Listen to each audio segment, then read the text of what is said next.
Assalamualaikum warahmatullahi wabarakatuh. Alhamdulillahi rabbil alamin. Wassalatu wassalamu ala sayyidina wa nabiyyina Muhammadin wa ala alihi wa ashabihi ajma'in. Rabbi shrah li sadri wa yassir li amri wahlul 'uqdatam min lisani yafqahu qawli. Allahumma iftah 'alaina futuhal 'arifin warzuqna fahman nabiyyin wa ilhamal malaikatil muqarrabin. Ya hayyu ya qayyum ya rabb Musa wa Harun wa Nuh wa Ibrahim wa Muhammadin sallallahu alaihi wasallam. أكرمنا بجودة الحفظ والفهم وارزقنا الحكمة وثبات الذهن والعقل والحلم والعلم والنجاح في الدنيا والآخرة بحق سيدنا محمد صلى الله عليه وسلم يا رب العالمين. أما بعد. Alhamdulillah, bersyukur kita kehadrat Allah Subhanahu wa ta'ala, kerana dengan izin Allah serta rahmatnya dapat kita sama-sama pada bulan Syawal berada di dalam majlis ilmu setelah kita selesai menunaikan sembahyang fardu subuh yang dapat sama-sama kita laksanakan ianya secara berjemaah. Kita menadah tangan kehadrat Allah Subhanahu wa ta'ala. Allah menerima amalan kita dan digolongkan kita di kalangan hamba-hamba yang saleh dan hamba-hamba yang bertakwa di sisi Allah Subhanahu wa ta'ala. Pada pagi ini kita meneruskan lagi pengajian kitab Hikam karangan Syekh Ibn Athaillah As-Sakandari rahimahullahu ta'ala wa nafa'ana Allahu bi'ulumihi fid darain. Kata-kata hikmah yang telah diucapkan oleh Syekh Ibn Athaillah As-Sakandari rahimahullahu ta'ala, iaitu berhubung kait tentang perkara-perkara yang menyebabkan kita ini lalai kepada Allah Subhanahu wa ta'ala. Tajuknya, pokok segala maksiat kerana ingin memuaskan nafsu. Mana asal segala maksiat adalah kerana mengikut runtunan hawa nafsu. Kata Syekh Ibn Athaillah As-Sakandari rahimahullahu ta'ala, aslu kulli ma'siyatin wa ghaflatin wa syahwatin ar-ridha 'anil nafsi, wa aslu kulli ta'atin wa yaqazatin wa 'iffatin 'adamur ridha minka 'anha. Maksudnya, asal dari segala maksiat dan kelalaian serta syahwat itu kerana ingin memuaskan hawa nafsu, sedangkan asal dari segala ketaatan, kesedaran dan kesopanan akhlak budi ialah kerana ada pengekangan, iaitu penahanan terhadap hawa nafsu. Syekh Ibn Athaillah As-Sakandari rahimahullah ta'ala menyatakan bahawa asal tiap-tiap maksiat, lalai dan ikut hawa nafsu ni kerana reda memuaskan hawa nafsu, kerana mengikut runtunan hawa nafsu yang jahat ini sehingga menyebabkan ia terjerumus melakukan dosa, menyebabkan ianya lalai kepada Allah Subhanahu wa ta'ala. Jadi bagaimana cara kita nak mengilapkan semula dan menjernihkan hati kita yang telah kotor, tercemar disebabkan maksiat yang kita telah lakukan sebelum ini, sehingga kita tidak rasa sensitif, tak ada rasa di dalam hati kita ni, tak ada perasaan langsung. Sekiranya kita melakukan dosa, buat perkara yang dilarang oleh Allah, dia tak ada rasa apa. Apabila melakukan ketaatan, tak ada rasa kelazatan, tak ada rasa keseronokan. Kenapa? Kerana sebelum ini kita telah terjerumus di dalam kancah maksiat, sehingga perbuatan maksiat ini menghitamkan hati. Jadi bagaimana nak mengilapkan hati, nak bagi hati ini bercahaya semula? Syekh Ibn Atta As-Sakandari rahimahullah ta'ala menyebut, arba'atun tu'inuka ala jalai qalbika. Ada 4 perkara yang boleh menolongkan kamu, menggilapkan dan memberikan hati kamu ini bercahaya semula. Cahaya semula. Kerana hati ini kalau baik, baik semua. Kalau hati ini tidak baik, tak baik. Tu orang kalau masalah hati, dia rosak hati dia, mata pun jadi kuning, badan pun kuning. Ini dari sudut biasanya. Itu belum dari sudut syarak begitu. Hati ni biasa, hati biasa ni kalau rosak, semua badan pun jadi rosak. Betul Nabi SAW beritahu. Saya tengok anak saudara saya waktu raya baru ni, kerana hati dia jadi rosak, muda lagi supaya adik saya, belum 40 tahun lagi. Kerana masalah hati, terlantar di hospital, semua jadi kuning, mata kuning, apa semua kuning. Jadi masalah orang hati. Begitulah hati yang disebut oleh Nabi SAW. Kalau berpunca daripada hati ini, kalau rosak semua amalan kita. Bagaimana nak bagi hati ini jadi bercahaya semula? Kasratuz zikri. Banyakkan berzikir. Kerana zikir ini disebut oleh para ahli ulama, zikrullahi yukhlisul qalba. Zikir ini, iaitu zikir kepada Allah, membersihkan hati daripada keras. Sebelum ni hati ini keras, bergantung kepada lain daripada Allah Ta'ala, maka hati ini apabila dizikirkan, hati ini akan jadi lembut dengan zikir.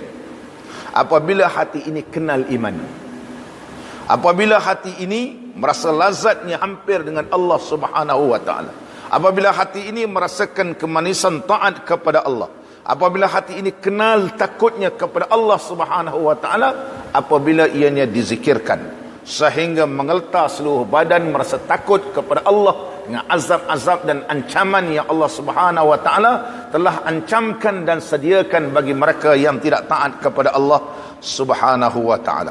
Oleh sebab itu Allah Subhanahu wa Ta'ala telah menyebut banyak dalam Al-Quranul Karim.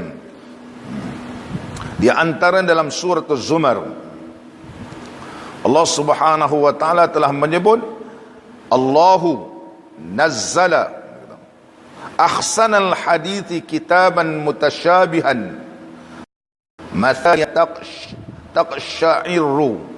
Ini Allah sebut taqsha'ir, iqsha'arra yaqsha'iru.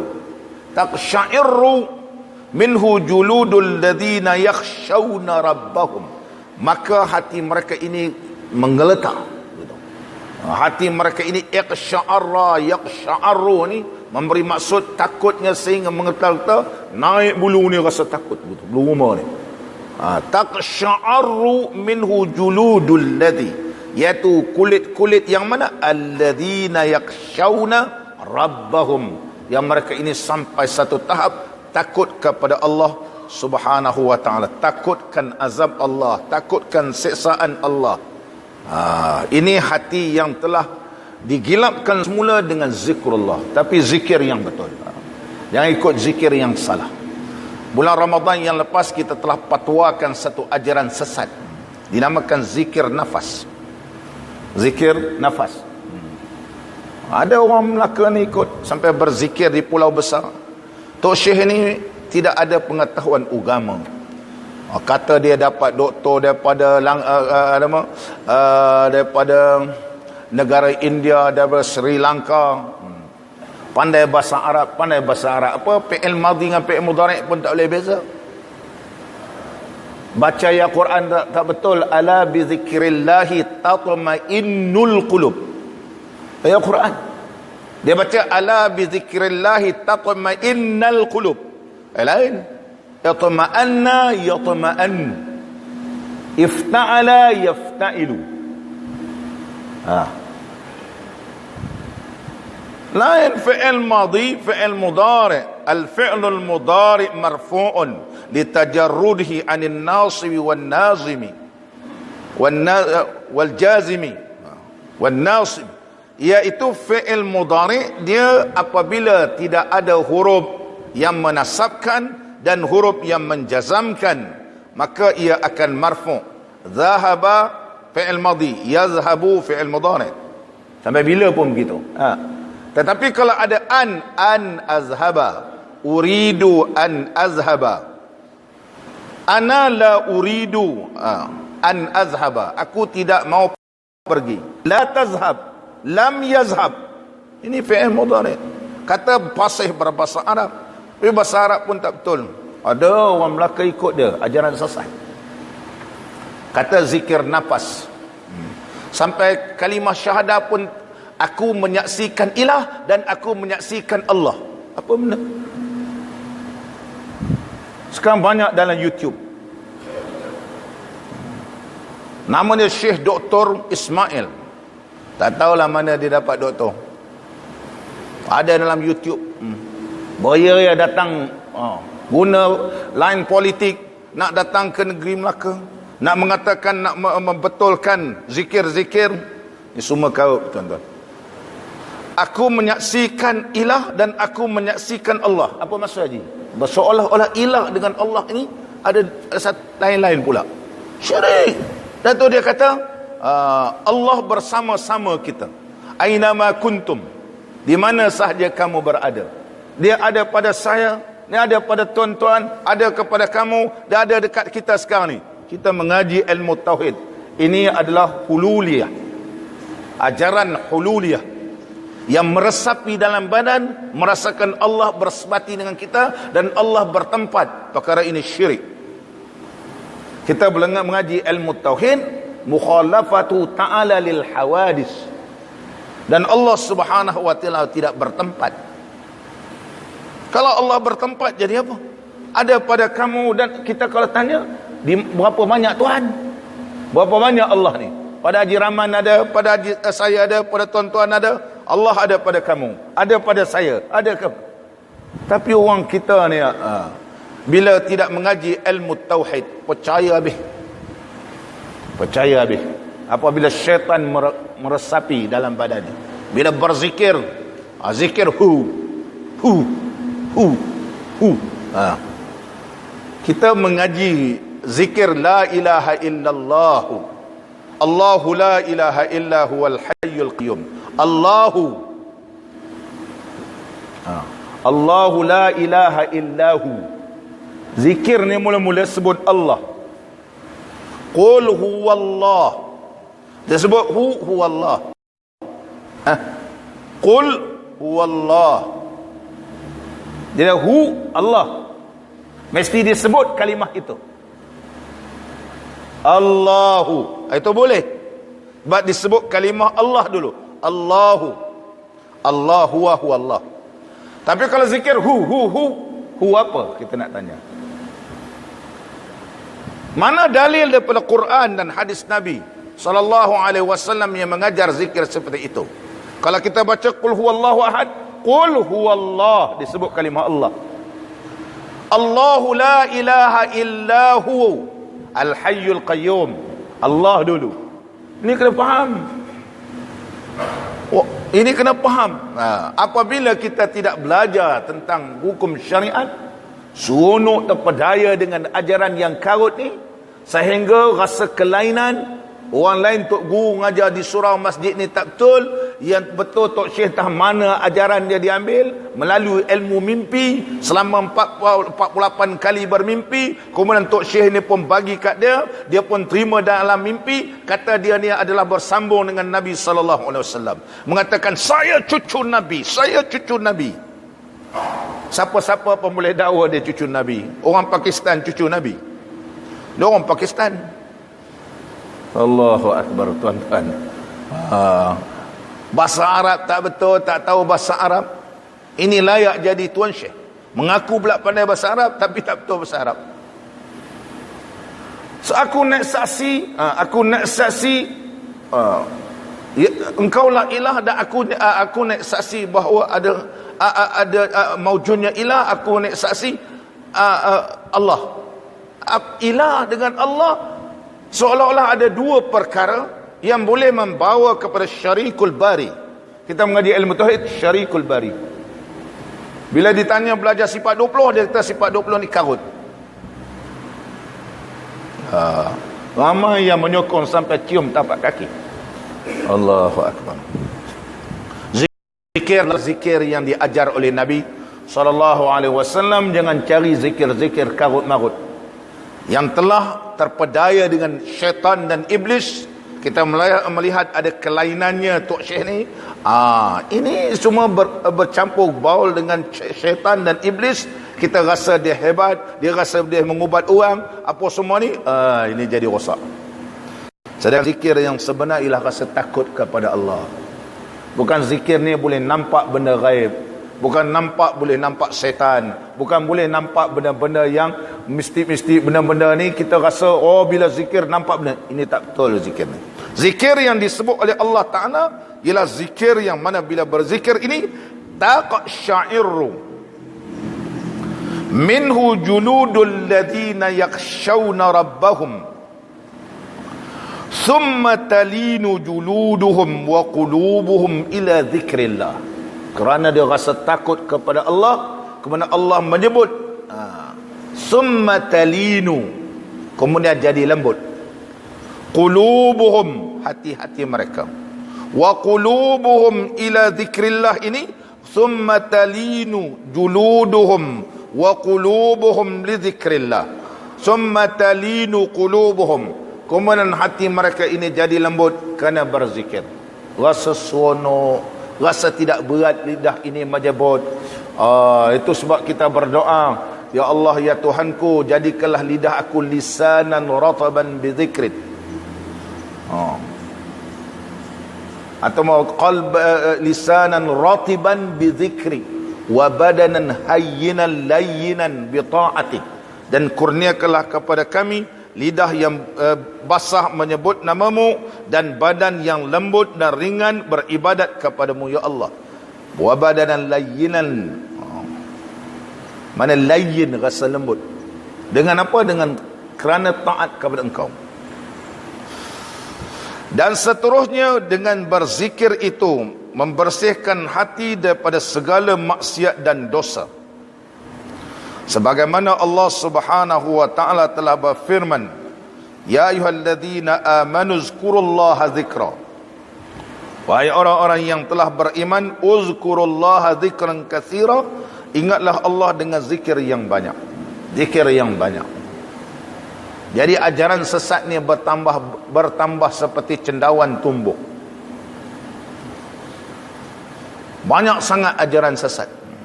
Setiap kita bersidang nak fatwa, mesti ada ajaran sesat. Saya kata lebih baik kita fatwa satu saja fatwa, dia merangkumi semua, masuk ajaran sesat, ada dalam kita. Takkan datang satu ajaran sesat, kita fatwa. Datang satu ajaran sesat, kita fatwa. Kalau sejuta ajaran sesat, sejuta fatwa.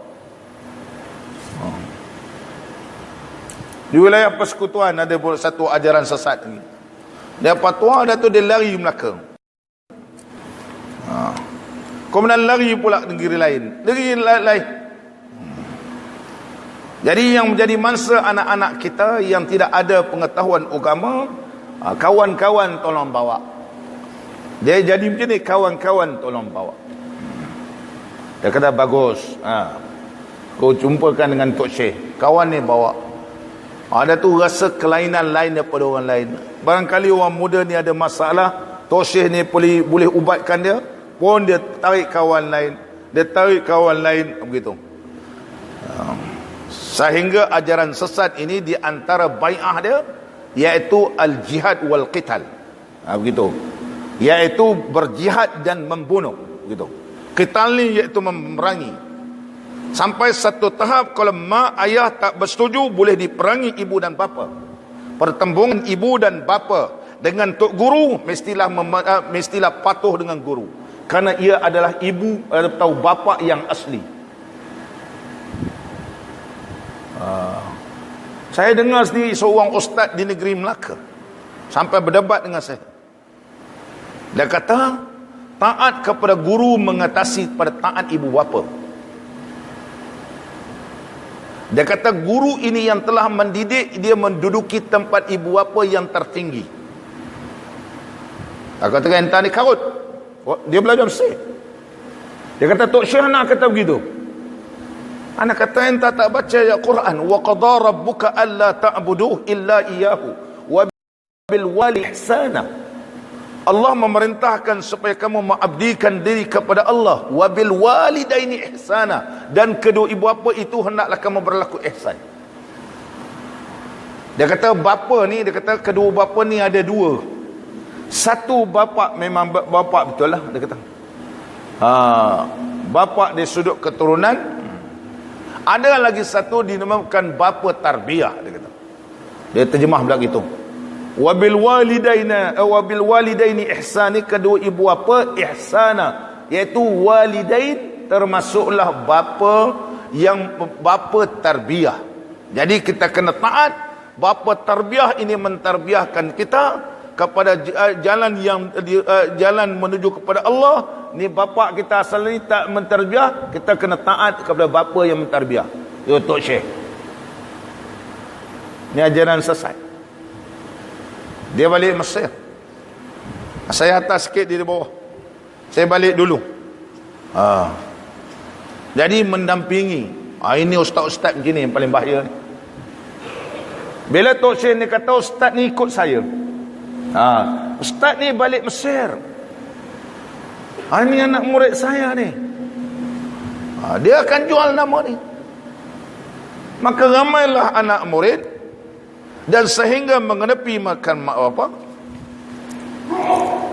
Kita panggil budak-budak ni, budak-budak universiti ni, kita kata Tok Guru kamu tak betul. Dia kata apa? Ustaz, saya kenal Ustaz Syukri. Dulu saya mengikut Ustaz Syukri. Sekarang saya tak ikut Ustaz. Saya ikut Tok Syekh saya. Kita kata Tok Syekh kamu begini, tak, dia mentarbiahkan saya. Saya sekarang kenal Allah. Dulu kamu seorang yang lembut, kamu seorang yang warak, seorang yang bercakap pun lemah lembut. Kalau jumpa saya pun salam cium tangan. Sekarang nampak kamu ini keras, bangun, menentang begitu. Apa? Kini. Tidak nampak takwa dan remah lembutnya. Kata-kata kamu, guru kamu boleh membawa kepada jalan yang sebenar. Soalan yang saya tanya, satu soalan je. Tapi awak jawab begini sehingga awak marah sampai nak hentak meja. Ini guru awak yang ajar betul. Saya tak peduli. Jadi dia akan jadi keras. Dia akan jadi mak opak. Sampai mak opak dia kenal saya ni. Saya ni mak kamu. Mak kalau bertentangan dengan guru, maka mak bukan ni. Mak jangan masuk campur. Dua beradik gitu. Allahu Akbar. Tak tahulah apa yang dia ajar oleh ajaran sesat ni. Ni yang kita takut melanda. Di negara kita apabila budak-budak muda ni dibawa oleh kawan-kawan, jumpa Tok Syekh ni berjaya mendidik budak-budak ni jadi keras bagi menentang, dan sumber kewangan bagi Tok Syekh. Kerana berjihad. Wassalam. Muslimin dan muslimat yang dirahmati oleh Allah. Yang kedua yang boleh mengilapkan hati ini, luzumus samti, iaitu luzumus samti, melazimi diam. Oleh sebab itu pada bulan Ramadan yang lepas mengajarkan kita banyak berdiam, iaitu dengan cara berzikir dan membaca Quran, kerana bahayanya lidah ini begitu banyak sekali. Sehingga kalau lidah ini tidak dipelihara, menyebabkan kita tidak ada merasa kelazatan berzikir dan kelazatan membaca Quran, kelazatan menyebut nama Allah. Oleh sebab itu Nabi SAW telah bersabda, beritahu kepada Muaz radhiyallahu an, kuf alaika hadha, tahan benda ini. Faqultu ya Rasulullah, wahai Rasulullah sallallahu alaihi wasallam, apakah dengan lidah ini juga akan ditanya? Nabi sallallahu alaihi wasallam menyebut manusia akan tersembam mukanya di akhirat besok disebabkan lidah-lidah yang telah menuaikannya. Hasil daripada lidah yang bercakap tanpa ada tapisan, sehingga mengeluarkan bahasa-bahasa yang tidak betul, bahasa-bahasa yang bertentangan dengan hukum Allah, maka besok di akhirat dia akan jadi menyesal. Menyesal. Jadi hendaklah dipelihara. Untuk membersihkan hati, peliharakan lidah. Yang ketiga al-khalwah, iaitu kita berkhalwah yang telah dihuraikan dalam kuliah bulan Ramadan yang lepas, iaitu kelebihan kita berkhalwah, kita beriktikaf pada di masjid. Dulu kita hurai bersesuaian pada bulan Ramadan iktikaf. Yang keempat, qillatul mat'am wal mashrab, kurangkan makan dan minum.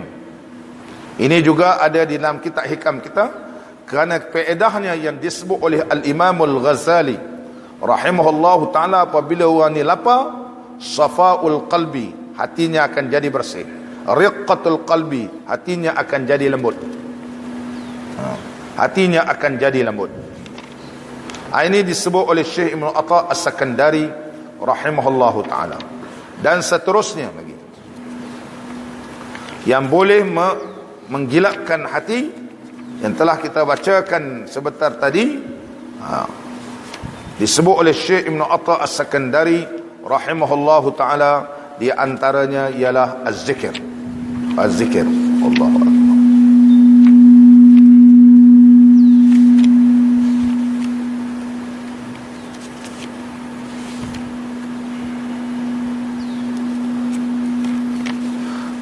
Dan seterusnya tu Syekh kita menyebut sebagaimana firman Allah Subhanahu wa taala, "Wa ma ubarri'u nafsi innan nafsa la ammaratun bis-su' illa ma rahima rabbi inna rabbi ghafurur rahim."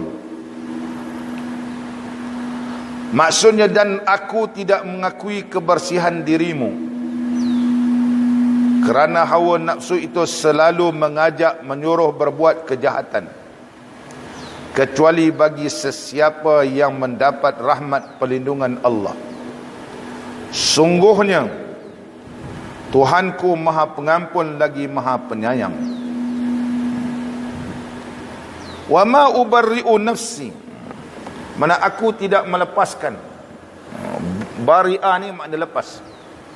Mana tidak mengakui ubarri'u nafsi, tidak mengakui bahawa nafsu ini, kerana nafsu ini biasanya mengajak kepada perkara yang tidak baik. La ammaratun bisu', kalimah ammarah diambil kali daripada amara. Amara ya'muru, amran. Fa'ala yaf'ulu fi'lan. Amara ya'muru amrun atau amrun, fahuwa amirun, isim fa'il. La ammarah di atas timbangan fa'alah, mana sentiasa mengajak, sentiasa menyuruh. Mana nafsu yang jahat ini la ammaratun bisu', sentiasa mengarahkan, bukan arah sikit, arah banyak. Sebab Allah menggunakan kalimah ammarah, fa'alah, ammaratun bisu', mengajak kepada benda yang tidak baik. Illa ma rahima rabbi, melainkan yang Allah Subhanahu wa ta'ala telah beri rahmat sehingga hati ini jadi baik, sehingga hati ataupun nafsu ini tunduk, yang dinamakan nafsu mutmainnah, nafsu radiyah, nafsu yang diradai oleh Allah, nafsu yang tenang. Oleh sebab itu, cara mengubati nafsu ammarah bisu' ini, sekiranya ianya sudah mula nak bertapak dalam hati, Sayyiduna Umar radhiyallahu an pernah berkata sebagaimana yang telah diriwayatkan oleh Imam Ahmad Ibn Hanbal radhiyallahu an. Kata-kata Sayyiduna Umar radhiyallahu an, hasibu anfusakum qabla an tuhasabu, hisablah diri kamu. Mana anfusakum, hisabkanlah diri kamu, mana nafsu-nafsu kamu. Anfus ini jamak daripada nafs. Ada satu ajaran nafas juga yang telah berlaluasa dalam negara kita ini. membahaskan dalam kitab beliau, buku beliau, iaitu dia membahaskan nafs. Dia tulis nun fasin, kemudian alif nun fasin, kemudian alif nun fa alif sin, kemudian dia menguraikan nun fa waw sin. Ini dia terjemah, dia huraikan lain. Dia mula-mula nafas, kemudian dia tulis anfas. Dia tulis anfas, alif nun fasin. Ni orang tak pandai bahasa Arab. Ni orang tak pandai bahasa Arab. Dalam bab mengenal diri, buku dia kenal diri. Dia hurailah tentang nafas. Anfas dengan anfus tak sama. Anfas yang memberi maksud sesuatu yang paling berharga. Kita kata hadza anfasu min hadza. Ini adalah terlebih berharga daripada ini. Guna anfasu, alif nun fa sin, anfas. Ataupun kita kata hadza nafisun jiddan. Ini cukup mahal. Ini cukup berharga, guna nafis. Seperti kitab tasawuf Ad-Durrun Nafis, permata yang berharga. Tiba-tiba dia tulis anfas. Dia kata ini ialah nafas yang keluar ikut hidung sebelah kanan. Ini kalimah anfas. Ya Allah, Tok Syekh ni tak betul bahasa Arab. Anak murid anggap hebat Tuan Syekh. Boleh huraikan nafas, ampas, ampus, mampuslah terus gitu. Saya berjumpa 2-3 orang yang mengaji. Buku ini menceritakan begini-begini, duduk di muara Sungai Duyung. Ada seorang tok guru dia buat buku, pakat semua anak murid ni photostat. Suruh photostat. Kerana ilmu ini ilmu hakikat yang tidak boleh disebarkan. Kerana nanti orang lain kalau belajar tak berguru jadi sesat. Yang dia tulis tu pun tak betul, dah sesat dah. Anfus jamak pada nafs. Anfus Allah sebut dalam Quran. Ada disebut iaitu nufus. Bukan ampas, itu hampas terus begitu. Ini kita nasihatkan anak-anak orang kita ni, jangan sampai terpengaruh dengan guru yang tak ada latar belakang pengajian agama.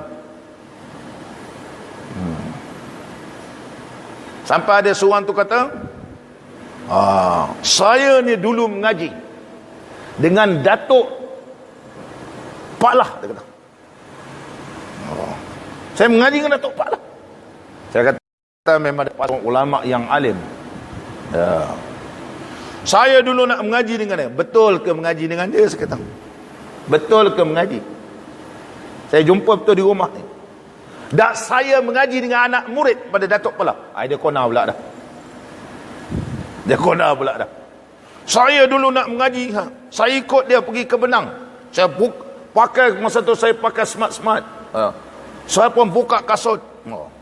Saya tarik seluar kata, pergi masuk dalam Benang, sama-sama. Sampai tu guru saya kata, betul-betul saya ni memang nak mengaji, pun dia ajar.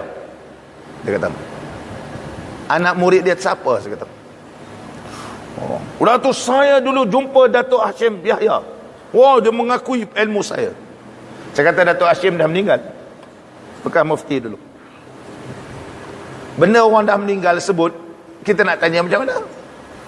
Main jual orang nama, jual nama orang ni, tapi satu habuk tak betul. Ni kesan tak tahu bahasa Arab. Jadi orang pun terpedaya. Oleh sebab itu Sayyidina Umar radhiyallahu anhu telah berkata, hasibu anfusakum. Muhasabahlah diri kamu, termasuk nafs, qabla an tuhasabu, sebelum kamu dimuhasabahkan. Wazinu a'malakum qabla an tuzanu, timbang-timbanglah amalan kamu sebelum ditimbang oleh Allah Subhanahu wa taala di akhirat nanti. Oleh sebab itu kata-kata hikmah yang diucapkan oleh Sayyidina Umar radhiyallahu an, hendaklah kita muhasabah dan jaga nafsu kita ni jangan sampai terpedaya. Yang menyebabkan nafsu kita ni mendorongkan kita ini melakukan perkara maksiat sehingga kita lalai kepada Allah. Imam Malik Ibn Dinar rahimahullahu ta'ala telah berkata, rahimallahu abdan, Allah merahmati seseorang itu, qala li nafsihi, bila orang ni kata kepada nafsu dia, alasti sahibatan kaza, alasti sahibatan kaza, summa zammaha summa khatamaha summa alzamaha kitab Allah azza wa jal, fakana laha qaidan. Allah merahmati seorang hamba apabila hamba Allah ini berkata kepada nafsunya, adakah kau ini adalah teman kepada sekian, adakah kau ini alasti, apakah tidak engkau ini teman sekalian. Summa zammaha, kemudian dia ambil rantai, summa khatamaha, kemudian dia cucuk rantai itu ke hidung, kemudian ditarikkan dia. Ini istilah dia. Dan ditarikkan, dialah sebagai seorang yang memandu, yang mengeretkan nafsu ini berdasarkan kitab Allah dan sunnah Nabi sallallahu alaihi wasallam. Ini berjaya. Kata Malik bin Dinar rahimahullahu ta'ala. Imam Hasan al-Basri rahimahullah ta'ala pernah berkata, rahimallahu abdan, Allah subhanahu wa ta'ala telah merahmati seorang hamba, waqafa inda hammihi, mana-mana cita-cita dia tawakuf dulu. Begitu. Kita ni contoh nak sesuatu, nak buat sesuatu, timbangkan dulu. Kalau ianya diredai oleh Allah, fa in kana lillah, kalau ia betul-betul kerana Allah, amdah, teruskan. Wa in kana li ghairihi, kalau ianya amalan yang kita cita-cita nak buat itu lain daripada Allah Ta'ala, bukan kerana Allah, ta'akhir, tinggalkan. Ini kata hikmah yang disebut oleh Imam Hasan al-Basri rahimahullahu ta'ala. Seterusnya kita menyebut Abu Hafs berkata, sesiapa yang tidak menuduh hawa nafsunya sepanjang masa dan tidak menentangnya dalam segala hal dan tidak menarikkannya ke jalan kebaikan, maka ia telah tertipu. Nampak? Kalau kita tak kawal nafsu kita ni, maka kita akan tertipu. Oleh sebab itu ulama menyebut muhasabah nafsu selepas kita beramal, ianya terbahagi kepada 3. Tadi ke sekolah kita dah buat, kita akan muhasabah nafsu kita ni. Dia ada 3. Yang pertama, muhasabahkan hati nafsu kita ni ala ta'atin. Tadi contohnya kita semayang perut subuh, kemudian kita berzikir, kita berdoa, kita mengaji ni. Ini kita muhasabah nafsu kita dari sudut kita melakukan ketaatan. Kalau qassarat fiha ataupun qussirat fiha min haqqillah, kalau dalam menunaikan ketaatan tadi ada kecuaian, cincai-cincai, baca ala kadar, tak ada rasa, memang rasa nak menyebut nama Allah, subhanallah, subhanallah, memang ada rasa minta betul maaf dan ampun pada Allah Ta'ala, astaghfirullah, astaghfirullah. Ataupun sebalik daripada itu, sekadar astaghfirullah, astaghfirullah, subhanallah, subhanallah, subhanallah, alhamdulillah, alhamdulillah, alhamdulillah, Allah akbar, Allah akbar. Apa jam mana? Dan tidak memenuhi sebagaimana yang dikehendaki, maka kita kena muhasabah. Muhasabun nafsi selepas beramal. Hak Allah Ta'ala dalam melakukan ketaatan ini, dia ada 6 perkara yang perlu dipatuhi. Muhasabah benda ni, dia kata. Kerana dalam melakukan ibadat kepada Allah yang berbentuk mengabdikan diri kepada Allah dan bentuk kita taat kepada Allah, mesti memenuhi 6 perkara ini. Sekiranya tidak memenuhi 6 perkara ini, perlu kita cek. Kita perlu muhasabah. Yang pertama, al-ikhlasu fil amal. Ikhlas di dalam beramal. Yang kedua, wan nasihatu lillahi fihi, iaitu nasihat kerana Allah pada amal tersebut. Kita kerana Allah. Kita suruh orang buat pun kerana Allah. Kita suruh diri kita ni pun kerana Allah. Kita suruh anak kita pun kerana Allah, bukan kerana ada sesuatu yang lain. Nasihat, memberi keinsafan. Wa mutaba'atur rasul, iaitu mengikut Rasul sallallahu alaihi wasallam. Allahumma rzuqna mutaba'atan nabiyyi Muhammadin sallallahu alaihi wasallam. Ya Allah, ya Tuhan kami, kurniakanlah kepada kami ini tergolong di kalangan hamba-hambamu yang mengikut Nabi sallallahu alaihi wasallam, qaulan wa fi'lan wa amalan wa ta'atan wa niyatan, dari sudut perkataan, dari sudut perbuatan, dari sudut ketaatan, dari sudut niat, semua ikut Nabi sallallahu alaihi wasallam. Dan yang ketiga, wa syuhudu mashhadil ihsan, syuhud memandang kepada ihsannya Allah. Maqam ihsan, an ta'budallaha ka'annaka tara, kamu beribadat kepada Allah seolah-olah kamu nampak Allah. Fa illam takun tara, sekiranya kamu tidak nampak Allah, maka Allah sentiasa melihat kamu. Ketika kita beribadat tadi, kita sentiasa merasakan telah diobserv, telah dicerap atau telah dilihat oleh Allah dan diawasi oleh Allah Subhanahu wa taala. Kalau kita tidak ada rasa begitu, muhasabah, berlakunya kecuaian. Dan yang keempat, yang keberapa tu? Nombor 1, nombor 2, nombor 3, nombor 4. Dan seterusnya,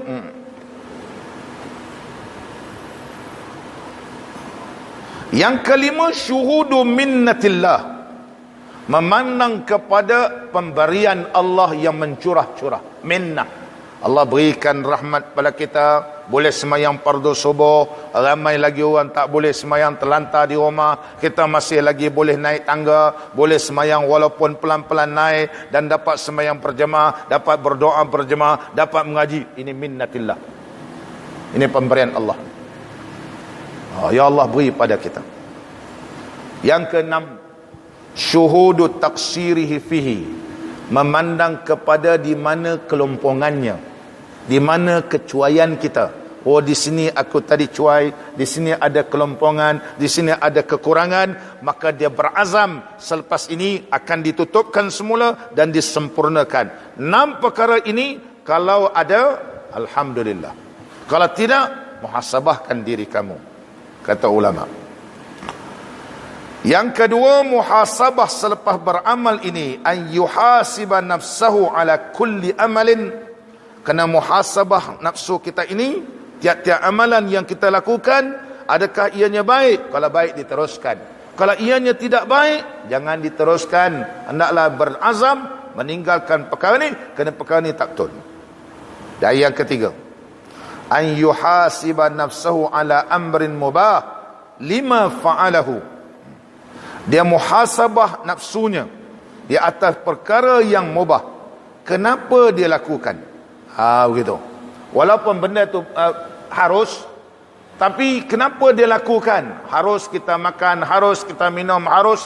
Tetapi adakah perkara itu memberi keuntungan di akhirat ataupun tidak memberi keuntungan di akhirat? Kerana perkara itu walaupun harus, tetapi kita kena tengok dia menguntungkan kita di akhirat ataupun tidak menguntungkan kita. Muslimin dan muslimat hafizakumullah. Kata Tuan Syekh kita, dan sesiapa yang memandang padanya dengan merasa sudah baik. Kalau pandang nafsu ni baik belaka, berarti ia telah membinasakan diri dia.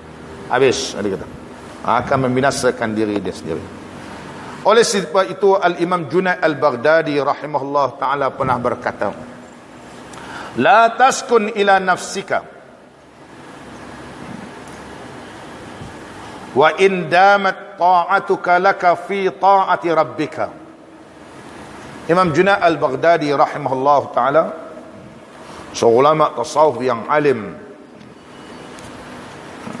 imam yang bernama Abu Qasim Junaid bin Muhammad bin Junaid Al-Baghdadi Al-Khazzar. Ianya dilahirkan di Baghdad.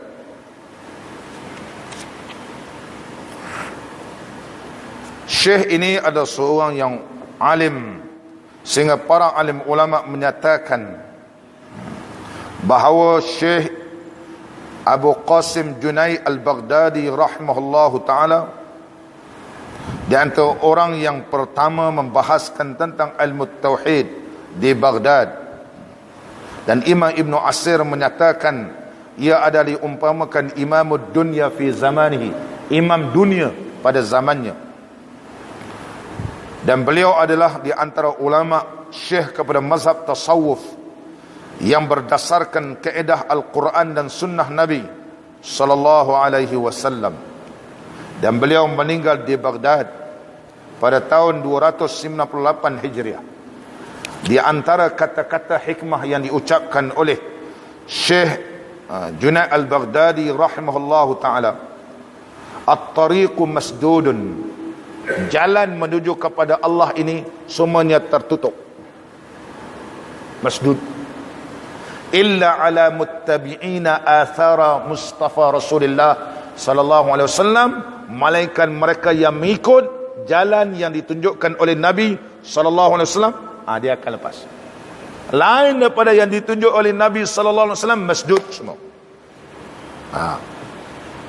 Karena Allah Subhanahu wa taala telah berfirman, qul hadhihi sabili ad'u ila Allah ala basiratin ana wa man ittaba'ani. Qul, katakanlah ya Muhammad, hadhihi sabili, inilah jalan aku, dan aku menyeru kepada kamu wahai hamba Allah ke jalan Allah taala atas jalan yang cerah, aku dan orang yang mengikut aku, kata Nabi sallallahu alaihi wasallam. Siapa ikut Nabi sallallahu alaihi wasallam berdasarkan Quran dan hadis Nabi sallallahu alaihi wasallam, di jalan betul. Kata Imam Junaid Al-Baghdadi rahimahullah taala, safaul qulub ala hasabi safaiz zikri, bersihnya hati ini diukurkan dengan safaiz zikri, bersihnya zikirnya, solid betul kepada Allah, dia akan jadi bersih. Wa khulusu minasy syawaib, dan ianya tersunyi dan bersih daripada segala kekotoran iaitu dosa, maka hati ini akan jadi bersih. Ini kata-kata hikmah Imam Junaid Al-Baghdadi rahimahullah ta'ala. Rupanya kata Imam Junaid ini, hati ini bersih berdasarkan ataupun diukur zikir kita ni betul-betul solid kerana Allah, bersih kita. Kalau sekadarlah biasa begitu, antara dia tak dapat mengikis kotoran yang ada di dalam hati. Janganlah, disebut kita janganlah mempercayai hawa nafsumu, kata Syekh Junaid, meskipun telah lama taat kepadamu, walaupun nafsu ni dah lama, dia kata, wa in damat ta'atuka laka fi ta'ati rabbika, dia kata jangan mempercayai hawa nafsumu meskipun telah lama taat kepadamu untuk berbuat ibadat kepada Tuhanmu. Jangan sampai terpedaya dengan nafsu, kerana nafsu ini akan mendorongkan kamu satu ketika nanti ke jalan yang tidak betul. Oleh sebab itu Imam Abu Sulaiman Ad-Darani telah berkata, ma raditu an nafsi tarfata ainin, aku tidak pernah redha tentang nafsuku walaupun sekelip mata. Al-Imam Busairi rahimahullah ta'ala, Al-Imam Busairi dalam kitab Burdahnya, yang biasa kita baca Burdah, yang dalam kitab kita ni iaitu Burdah, ada menyebut di dalam kitab Burdah kita, muka surat 27, Al-Imam Busairi rahimahullah ta'ala di dalam Burdahnya. Al-Imam Busairi rahimahullah ta'ala seorang ulama hadis yang terkenal,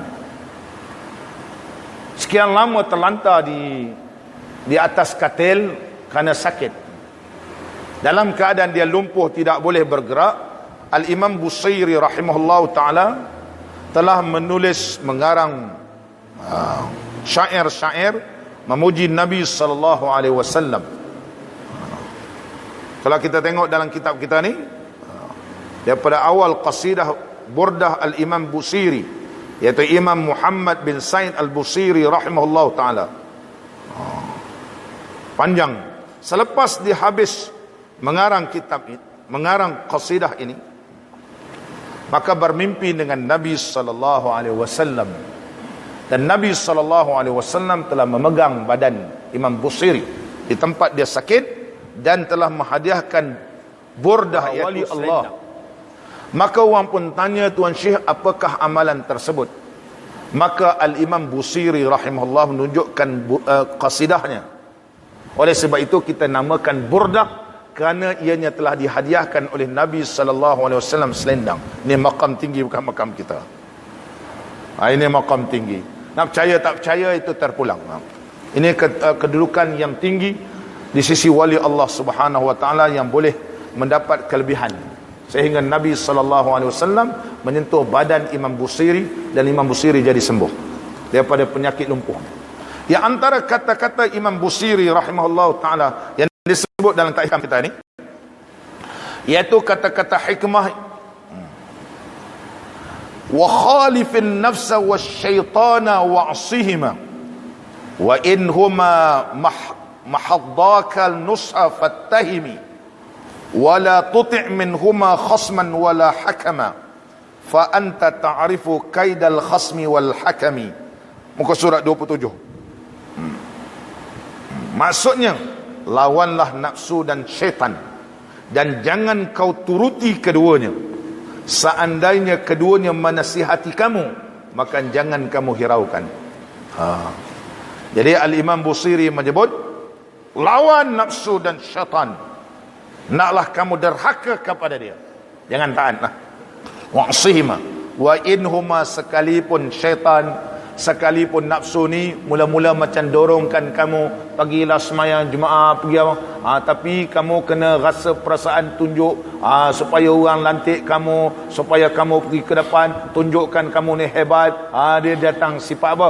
Riak, ujub, apa semua nak disanjungi. Ni rosak. Kamu kena lawan nafsu kamu. Buat itu biar kerana Allah. Wala tuti' minhuma khasman, jangan engkau ikut keduanya, sama ada sebagai musuh, wala hakaman, atau sebagai pendamai ataupun hakim. Ini disebut oleh Syekh Al-Imam Busiri rahimahullah ta'ala dalam kitab kita ni, muka surat 27. Sebagaimana dalam kitab kita ni menyebut, tetaplah engkau harus curiga dan berhati-hati dengan nafsu. Ini yang telah disyarahkan oleh Tuan Syekh kita. Mudah-mudahan apa yang telah dibahaskan dan dihuraikan oleh Tuan Syekh kita menerusi kitab Hikam Ibn Atta' As-Sakandari dapat memberi manfaat kepada kita semua. InsyaAllah kita akan sambung lagi kitab Hikam kita pada pengajian yang akan datang. Di antara tanda-tanda mereka yang mendapat kebahagiaan di dunia dan di akhirat disebut oleh Imam Abu Lais As-Samarqandi, yang pertama hendaklah zuhud dalam dunia dan gemarkan akhirat. Biar kita rasa gemar akhirat. Yang kedua adalah cita-cita kita ialah beribadat dan banyakkan baca Quran. Kerana Quran ini kalamullah. Tanda kita cinta pada Allah, kita suka baca kalamullah. Yang ketiga, qillatul qaul, kurangkan bercakap perkara yang tidak memberi manfaat. Dan yang keempat, peliharalah sembahyang 5 waktu. Peliharalah sembahyang 5 waktu.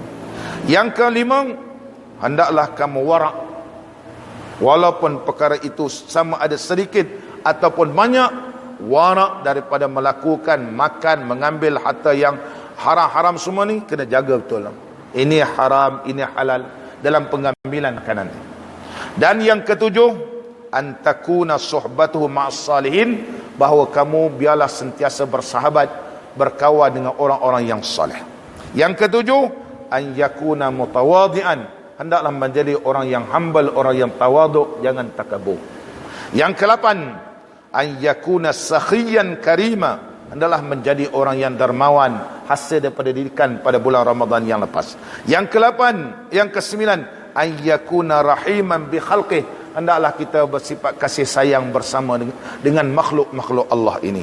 Yang ke-10, an yakuna fi'an lil khalqi, sentiasa memberi manfaat kepada makhluk. Yang ke-11, an yakuna dzakiran lil mauti katsiran, banyakkan ingat mati, banyakkan ingat mati. 11 perkara ini yang telah digariskan oleh para ahli ulama, ianya boleh membawa kebahagiaan dunia dan di akhirat. Mudah-mudahan Allah golongkan kita semua dalam kategori yang disebutkan tadi. Bismillahirrahmanirrahim. Alhamdulillahirabbil alamin. Wassalatu wassalamu ala sayyidina wa nabiyyina Muhammad wa ala alihi wa sahbihi ajma'in. Allahumma ja'al jam'ana hadha jam'an marhuma wa tafarruqana min ba'dihi tafarruqan ma'suma wa la taj'al fina wa la ma'na wa la man yatba'una shaqiyan wa la mahruman wa la matruda. وصلى الله على سيدنا محمد وعلى آله وصحبه وبارك وسلم والحمد لله رب العالمين. تقبل الله.